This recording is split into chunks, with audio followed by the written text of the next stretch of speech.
And now let's get to the hype over gasoline. North Texas has been in the grips of this for a few days now. Today felt a little bit less frantic as some of those gas stations finally were able to fill their tanks. News 8's Brett Shipp live in our Dallas newsroom with more tonight. Brett.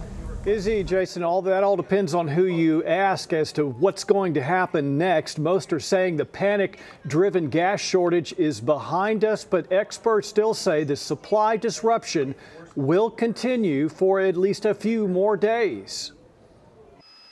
A mere 24 hours after the angel of the apocalypse cast her shadow over North Texas, creating chaos and plunder at the pump. Well, we got gas. The gas gods returned to proclaim great tidings of joy that supplies were just fine. We're going to be able to add additional stores with fuel on a daily basis, and we really hope to have all the stores supplied in the near future. But it turns out that dude was the gas god of Quick Trip. Those lording over the pumps at Valero and Tom Thumb weren't so quick to respond today. Therefore, much of the citizenry spent its day still in search of the elusive nectar of mobility. I'm a pest controller, I'm exterminator, so I've been doing a lot of driving north, south, east, and west, and I just so happened to finish a stop around the corner. So maybe on and off about 2 hours. Were you getting how long you been looking for gas? All the morning. All morning? Yeah. What are you seeing? Nothing. I caught up with these folks at the Rayon Exxon near I-45 in Illinois. No one seemed desperate, and in contrast to 24 hours ago, the scene was downright serene. I want to show you something right here. This is a pump that has regular only, and there's nobody here using it. We have an empty lane. We have an empty lane right here. And while gas was available, the operator, aware of his considerable leverage, had upped his price to $3.39 a gallon. You know how much you're paying? $3.39 a gallon. That's a little steep, isn't it? Yes, sir.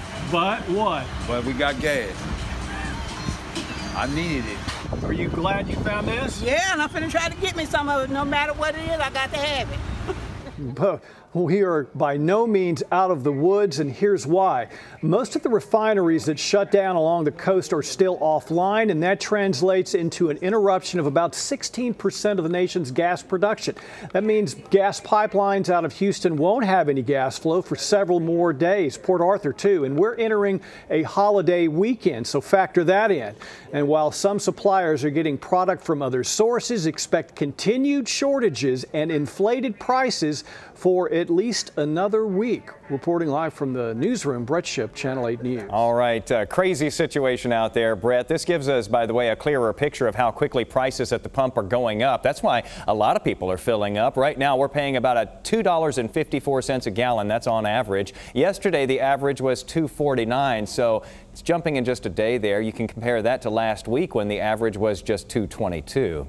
As we head into the holiday weekend, you can track the prices near you at WFAA.com and with our WFAA app. It's important to do right now. Go to the traffic tab there, click on gas prices. You can zero in right where you are.